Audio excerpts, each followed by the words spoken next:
Seguimos.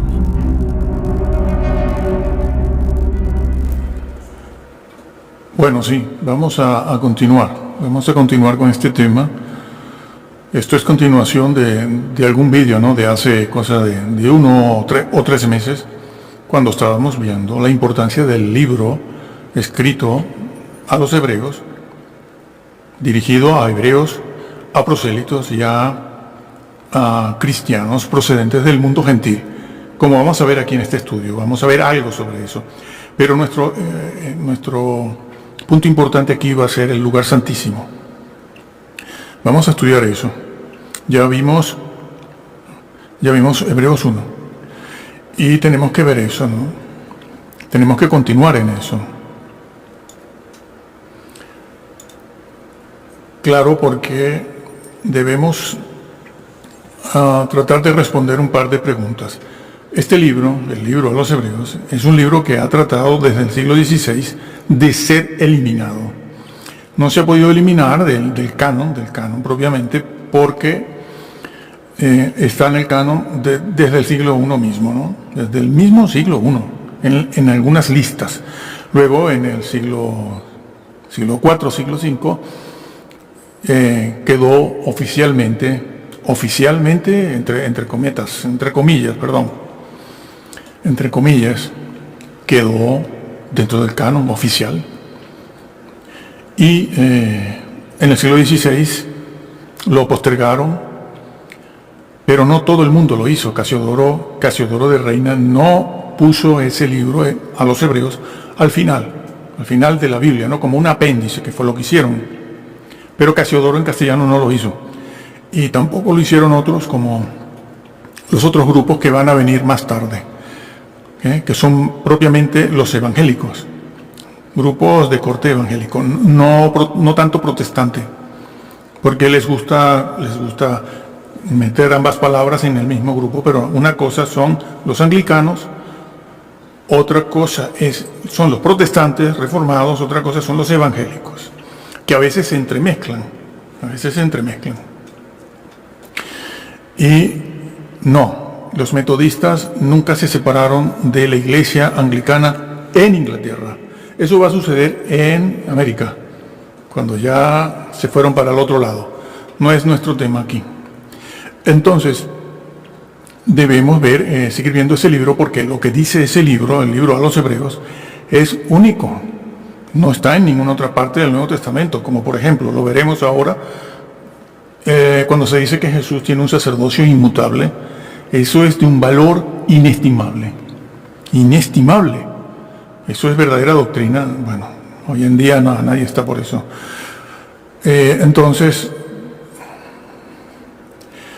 es un libro único que dice cosas de Jesús que son únicas en la forma en que están afirmadas, descritas, definidas en el libro a los Hebreos.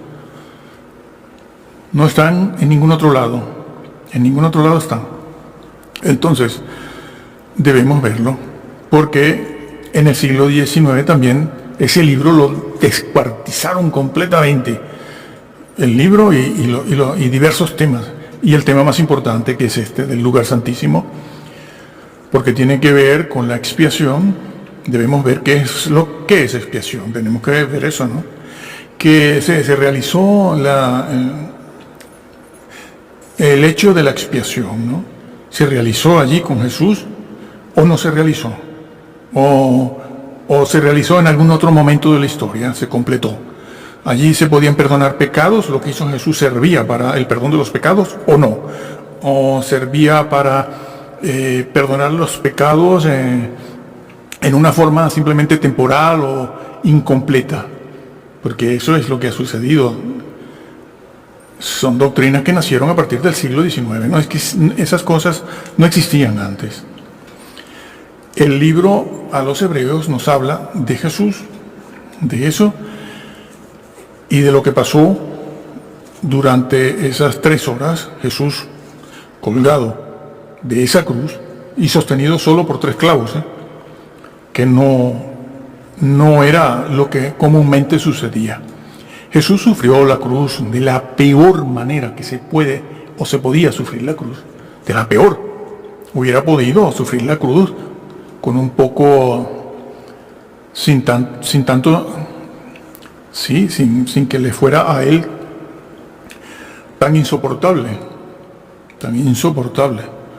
Pero él la sufrió de la peor manera que se podía sufrir y se puede sufrir. No hay peor manera que esa. Allí estaba cargando con los pecados del hombre, aunque hoy en día hay quien enseña que no cargó con los pecados, pero cargó con la transgresión y Entonces él cargó con la transgresión y las consecuencias de esa transgresión y rebelión contra la ley de Dios. Contra la ley de Dios. Por cierto, aquí hay que decir algo de lo que no se da cuenta mucha gente.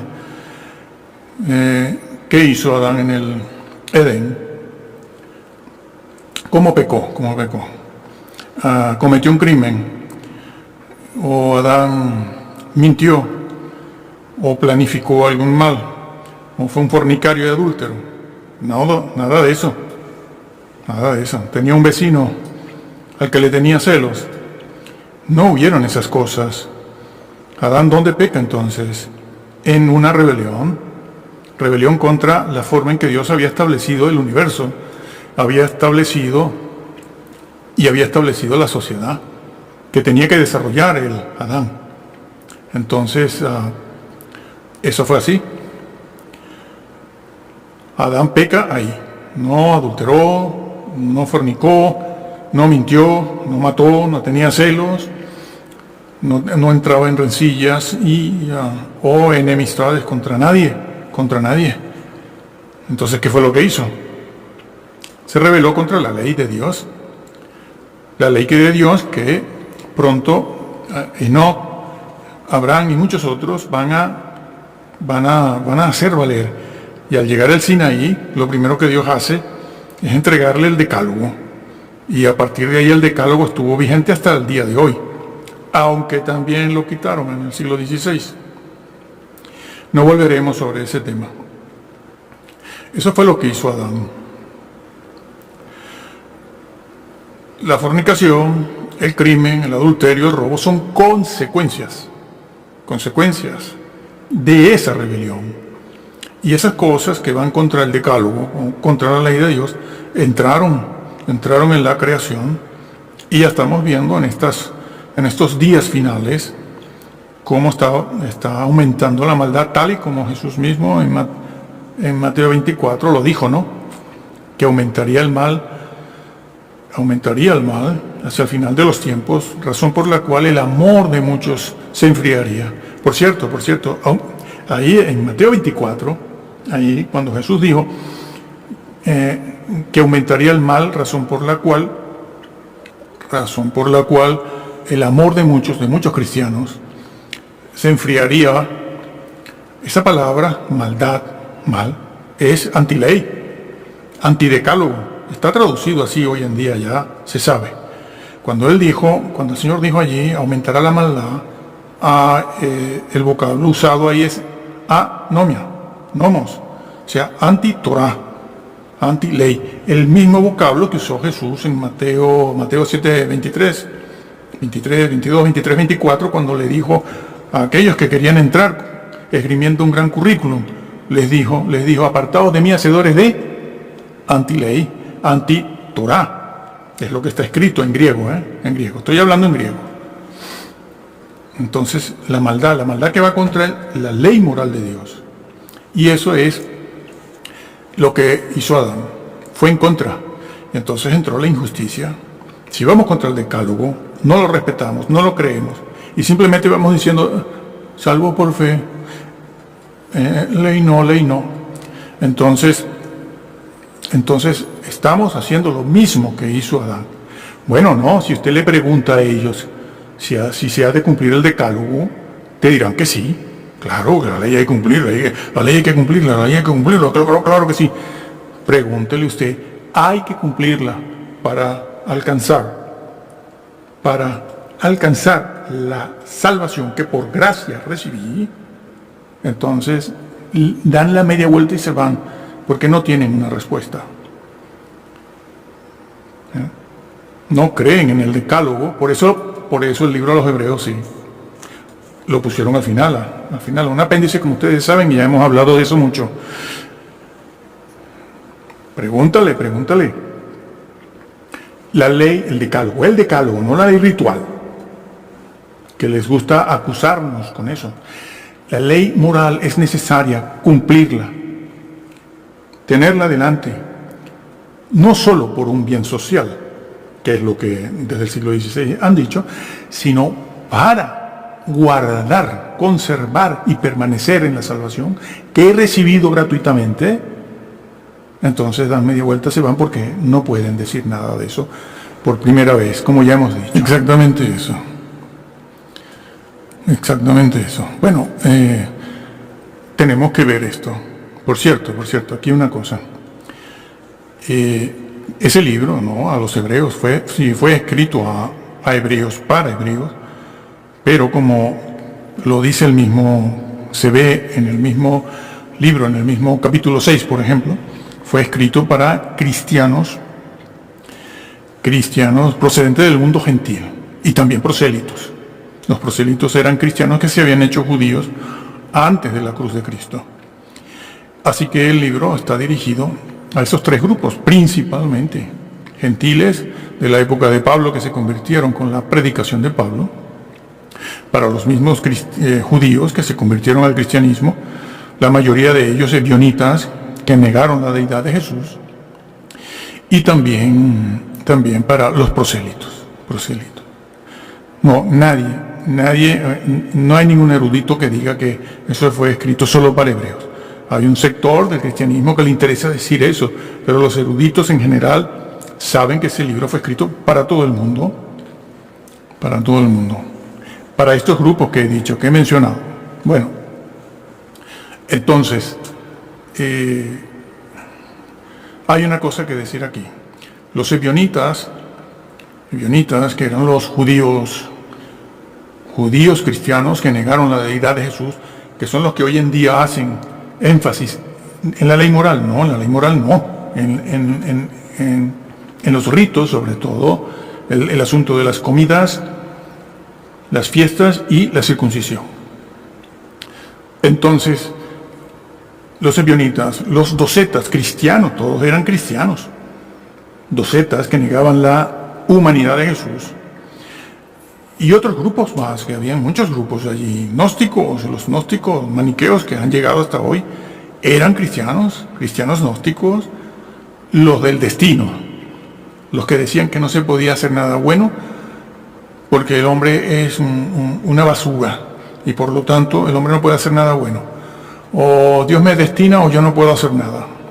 Esos son los maniqueos gnósticos que han llegado, pasaron por Agustín, después pasaron por Gotescalco, que fue el que formalizó la doctrina de la predestinación, predestinados para salvación, predestinados para condenación.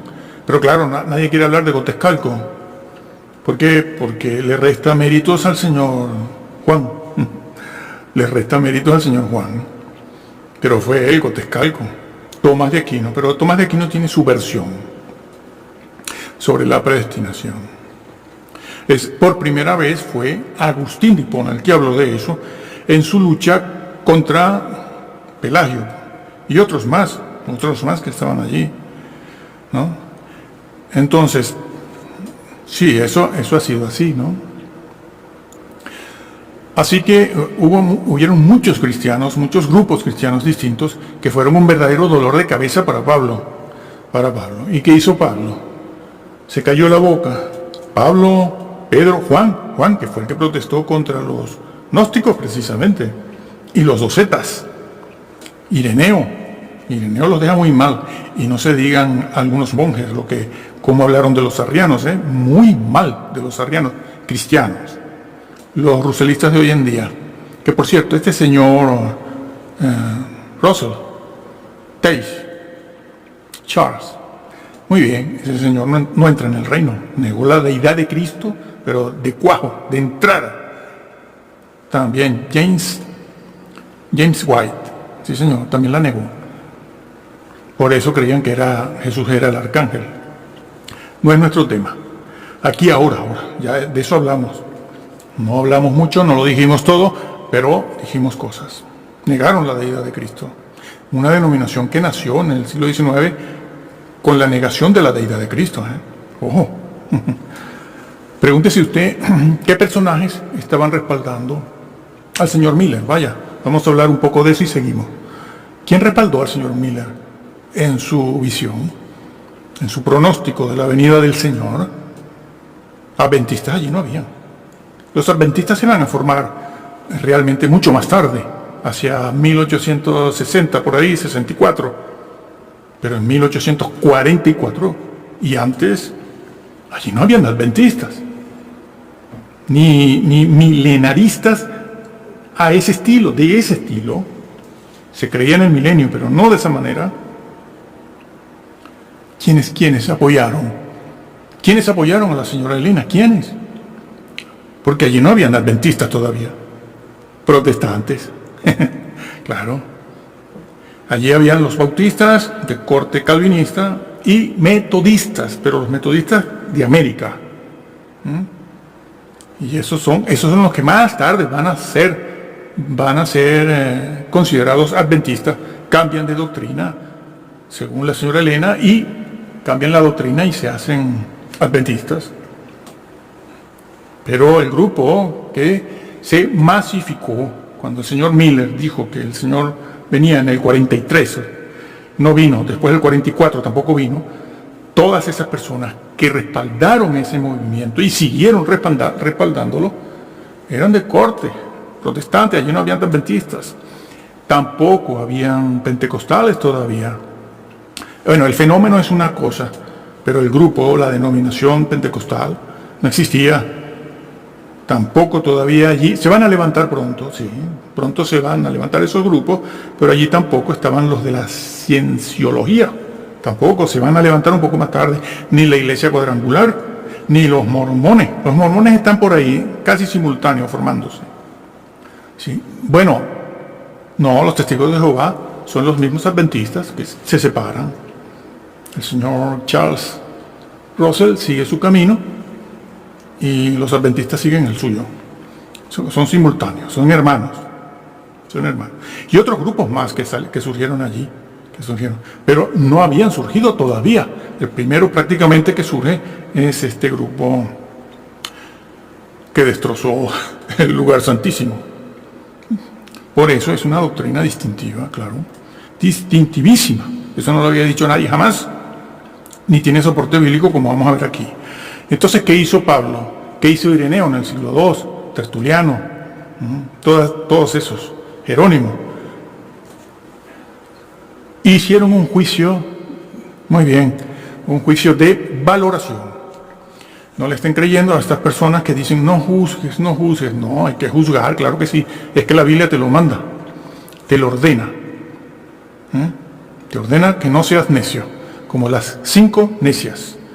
Tontas, ¿sí? Bueno, es el Señor el que lo dijo, ¿no? Son tontas, huecas, o sea, bobas. Son 5 bobas, 5 cristianos bobos, tontos. ¿Por qué? Porque no hicieron lo que tenían que hacer. No lo hicieron. Entonces, eso ha sido así.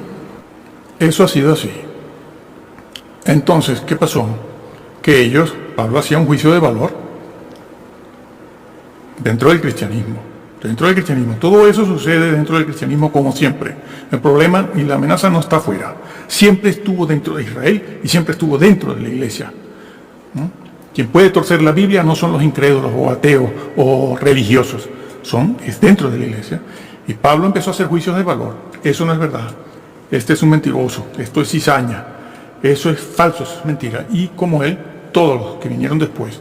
Porque estas personas que les dicen a ustedes, no juzgues, no se puede juzgar. ¿Cómo que no? Tengo que ser tonto. Tengo 2 dedos de frente y la Biblia me lo manda, me lo ordena. Hacer juicios de valor, no condenatorio. Claro que condenatorio no podemos, porque para empezar no podemos condenar a nadie. No podemos ni salvar ni condenar. Eso lo hace el Altísimo. Pero juicios de valor, ¿no? En el mismo libro de Corintios, 2 de Corintios, ¿no? No, primera. Vaya entre ustedes quien juzgue rectamente, decía Pablo, ¿no? Que tienen que ir a los tribunales del mundo para arreglar sus propios problemas internos de la iglesia. No. Entonces hay que hacer juicios de valor, hay que valorar la doctrina que salva para saber, porque si no te engañan como Jesús lo advirtió. Te van a engañar, te pueden engañar. En los últimos tiempos vendrá la mentira. Entonces ustedes tienen que hacer juicios de valor y tienen que saber aprovechar el momento en que Dios ha sacado todo a flote, todas las mentiras, todas las trampas de todas las denominaciones, de los religiosos, de estos señores que van escondiendo su pedofilia, y que está denunciada en internet oficialmente, y es cierto. Pero ellos van tapando, van buscando temas, ¿no? Sacan este tema, el otro, para desviar la atención. Y ustedes se lo comen, crudo, además. Sí, señor. Entonces, aquí estábamos valorando la verdadera doctrina. Así que sí que hacemos juicios de valor. Y vamos a entrar a seguir con este tema del lugar santísimo. ¿Entró Jesús en el lugar santísimo? ¿Sí o no? Está Jesús desde aquel momento intercediendo por los que se acercan al Padre, o no intercede, o salió del lugar santísimo. Fueron perdonados los pecados de la persona que se convierte. ¿Fueron perdonados en aquel momento o no? ¿La expiación fue completa o no? Todo eso lo destrozaron. Bueno, pero vamos a ver, yo no voy a ir a la historia ahora, vamos a ir a la Biblia. Y vamos a ir al Nuevo Testamento porque es la revelación final, completa. Es la revelación final completa. Tenemos que ir ahí para ver eso. Y partimos del hecho de que Jesús, por ejemplo, dijo: todo lo que pidierais al Padre en mi nombre. Todo lo que pidierais al Padre en mi nombre lo haré. Ese es uno de los versículos donde él dice y habla de que el cristiano podía acudir al Padre. Bueno, y así otros versículos que hacen referencia al cristiano que puede ir al Padre. El Espíritu Santo también intercede por nosotros delante del Padre. Intercede el Espíritu Santo con gemidos indecibles, exactamente. Bueno, y cuando enseñó el Padre Nuestro también, enseñó a orar, y lo primero que hace es mencionar al Padre. Padre nuestro que estás en el cielo. Y lo que se dice en esa oración modelo, se le dice al Padre. No es todo lo que hay que decir en cuanto a este tema, pero bueno, damos esas dos referencias, pero porque supongo que es una cosa muy fácil de averiguar y entender en la Biblia. Con una concordancia se puede averiguar, pero nuestra oración está dirigida al Padre en el nombre de Jesús. Y así lo enseña también la oración modelo, como acabamos de decir. Así que partimos de estos dos versículos. Hay otros también que hacen referencia a esta verdad, a esta realidad. Y vamos a empezar desde aquí. Sí. En primer lugar, debe decirse que el libro a los Hebreos lo que hace es mostrar la importancia y la superioridad de la persona de Jesús. Muestra la importancia y la superioridad de la persona de Jesús en el lugar santísimo.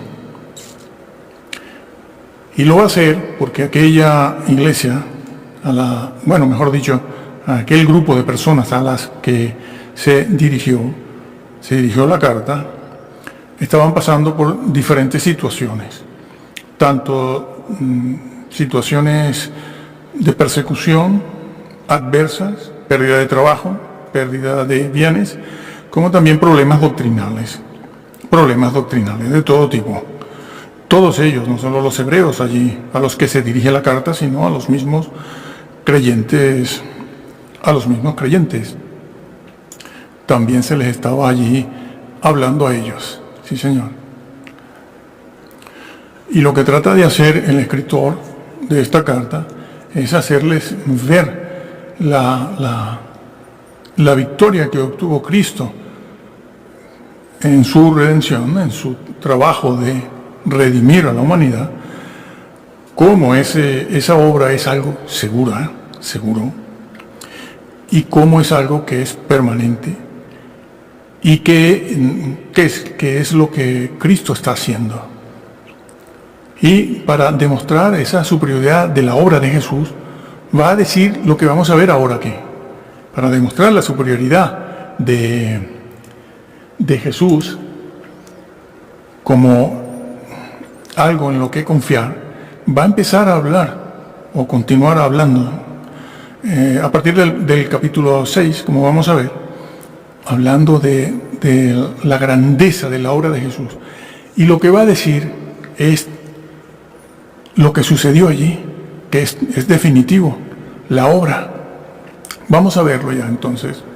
Vamos a ubicarnos en el capítulo 6 de Hebreos. Capítulo 6 de Hebreos. Bueno, tenemos ahí estos versículos. Vamos a... Bueno, tenemos ahí esto. Yo les he puesto también esto. Ahí, como es la aplicación que ustedes tienen. Y todo lo tienen ahí. Pues es muy fácil de manejar. Hay muchas más. Pero todas más o menos van a decir lo mismo. Tienen lo mismo. Seguimos con esta. Yo les he puesto esto ahí. Y empezamos en el capítulo 6. Este versículo 1 habla, muy conocido, ¿no?, de los rudimentos de la doctrina. Fíjense lo que se dice en el capítulo 6, versículo 2. Lo que se dice ahí. Está diciendo el escritor, dejando ya los rudimentos, vamos adelante a la perfección, no echando otra vez el fundamento del arrepentimiento de obras muertas. Bueno, el judío conocía el asunto del arrepentimiento. Acuérdense que el rico glotón, como ya vimos en los vídeos pasados, fue el primero en sacar el tema ese del arrepentimiento. Él era judío. Y fue el primero en sacarle el tema del arrepentimiento a Abraham. Y le dijo, no, padre, no se arrepentirán si no va un muerto. ¿Por qué? Porque era un tema que ellos conocían bien. ¿Quiénes no conocían ese tema del arrepentimiento? Los gentiles. Los gentiles procedentes, cristianos gentiles, procedentes del mundo gentil. Ellos son. Hay que volverles a hablar a ellos de eso. El escritor aquí parece que no tiene muchas ganas, ¿no?, de hablar. Dice, no echando otra vez el fundamento del arrepentimiento de las obras muertas y de la fe en Dios. Necesitaban los judíos saber que había que tener fe en Dios. Sí, han hecho creer eso, que los judíos no tenían fe, eran incrédulos, porque quemaban ovejas. Bueno, pero al pueblo de Israel no hacía falta decirle que creyera en el Altísimo, porque ellos lo sabían. Eso es una cosa dirigida a los creyentes gentiles, procedentes del mundo gentil. Sigue hablando en el 6.2, dice de la doctrina de bautismos. Bueno, si hay algo que sabían y conocían bien los hebreos, los judíos, era el tema de los bautismos, la limpieza y el lavamiento. Ya el mismo Bautista, cuando aparece bautizando, nadie se extrañó, porque esa era una práctica del Antiguo Testamento desde hacía siglos. Pero ¿a quién le está dirigiendo esto entonces? A los que han venido del mundo gentil, que son cristianos. La imposición de manos, ahí está. Bueno, esto es muy propio de la iglesia, ¿eh? Y la resurrección de muertos, aunque los saduceos no creían en la resurrección de muertos, pero estaban allí, eran los líderes. Claro, el que no cree en resurrección de muertos es porque no está en la fe, no es de la religión cristiana. ¿Y estos qué? Estos no creían en nada, pero eran los líderes, con una gran apariencia de piedad, porque el mismo Señor se los dijo. Ustedes por fuera parecen, y lo son por fuera, pero yo conozco el corazón por dentro. Ustedes tienen una conducta afectando humildad, como decía Pablo en el libro a los Colosenses, ¿no? Estos, tú sabes, simulan ser muy piadosos, como estos todos hoy en día. Así que aquí está una de las partes que nos dice, que prueba que esta carta también, allí donde estaban los hebreos estos, estaban también los gentiles, prosélitos y gentiles convertidos, con Pablo, en la época de Pablo. Hay una cosa más curiosa que vi hace poco también, que han tomado el versículo 4 para supuestamente un exégesis, pero no la respetan, ¿no? Y yo solamente voy a hacer, fíjense lo que vamos a hacer, voy a hacer solo énfasis, voy a tomar solo una palabra, para que ustedes vean el error en que han caído estas personas y cómo nunca leyeron bien la Biblia o no la han leído. Bueno, hoy en día no se lee. Se lee, pero no se estudia. No. Leen los versículos, pero lo leen en los libros. Haremos un ejemplo aquí. Ellos leen los libros, compran los libros, de la denominación que sea, y los leen y les explican y les hablan bien, porque no les van a ofrecer en un libro cristiano, supuestamente cristiano, no les van a ofrecer a hablar del diablo. No, les hablan del Señor, les hablan bien. Y después el versículo está aquí. Dice, bueno, esto es tomado de tal versículo. Ah, sí, es verdad, mira el versículo tal. A lo mejor lo buscan en la Biblia, a lo mejor. Ay, sí, aquí lo dice. Y ya está. Entonces, eso es lo que hacen. Pero venir aquí y hacer lo que vamos a hacer en 3 minutos, no lo hacen. Leo para ustedes, porque es imposible que los que una vez fueron iluminados y gustaron del don celestial y fueron hechos partícipes del Espíritu Santo. Bueno, llegan aquí y dicen, fueron iluminados, sí, pero eso es como una luz que te la dan y te la quitan. Te la dan un poquito y te la quitan. Fueron iluminados. Vamos a la otra parte. Y gustaron del don celestial. Bueno, gustaron un poquito así, ¿no? Como hace a veces un niño, ¿no? Cuando un caramelo lo prueba, o un adulto prueba un caramelo, no me gusta. Y entonces dicen, sí, lo probó, pero no lo tragó. ¿No? Así lo entienden ellos, ¿no? Hacen esa exégesis así, producto de su propio interior, de lo que ya creen. Y yo digo, bueno, muy bien. A ver, vamos a ver esta frase aquí. Fueron hechos partícipes del Espíritu Santo. Bueno, lo tenemos aquí, vamos a verlo aquí.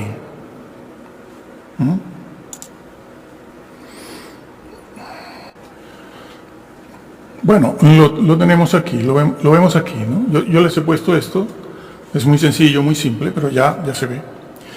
Y esa expresión, hechos partícipes, bueno, hay que ponerla así en castellano, porque si no, nosotros el idioma no lo hablamos de otra manera. Y fueron hechos. Ese es un vocablo muy conocido.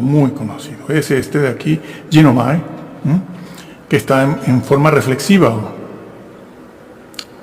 Bueno, voz media, muy parecido a la pasiva, ¿no? Ellos no se hacen, sino son hechos, ¿no? Fueron hechos. Esa palabra solo se emplea para hablar de algo que se hace de manera real. Como pueden ustedes comprobar después, algo que llega a ser real, no algo que es real y después deja de serlo, ¿no? Algo que se hace y después se deshace, que es lo que dicen. Sí, probaron el Espíritu Santo, pero al final después se echó para atrás. O sea, lo tenía pero no lo tenía. Algo así como decir que el Espíritu Santo se acerca así, por fuera a ver, y como el Señor no quiso. y el Espíritu Santo se va, pero eso no es lo que significa la palabra. Es el mismo vocablo que se emplea para decir que Jesús llegó a ser hombre. Llegó a ser, pero no era... No, el vocablo ya allí nomás ya te emplaza en lo que es. Te está diciendo que eso ocurrió en forma real, como se los he puesto aquí, ¿no? También ese versículo, ¿no? En semejanza de hombre, sí. Llegando a ser en semejanza. Llegando a ser, pues de una vez que llega a ser, ya no hay marcha atrás. Ya no hay marcha atrás, lo es. Lo es. Que es lo que está diciendo Hebreos 6:4. ¿Sí? Hechos partícipes, fueron hechos partícipes de verdad, el Espíritu Santo entró.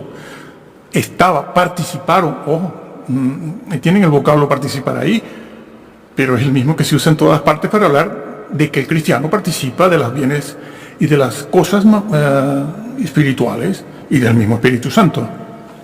Es una participación real, no es participa y no participa. Eso puede venir después cuando usted peca deliberadamente a los ojos de Dios y el Espíritu Santo no se puede ir. ¿Cómo que no? Pero si lo dice, no entristezcas al Espíritu Santo. Alguien dijo por allí que bueno, eso es cuando no se practican los dones.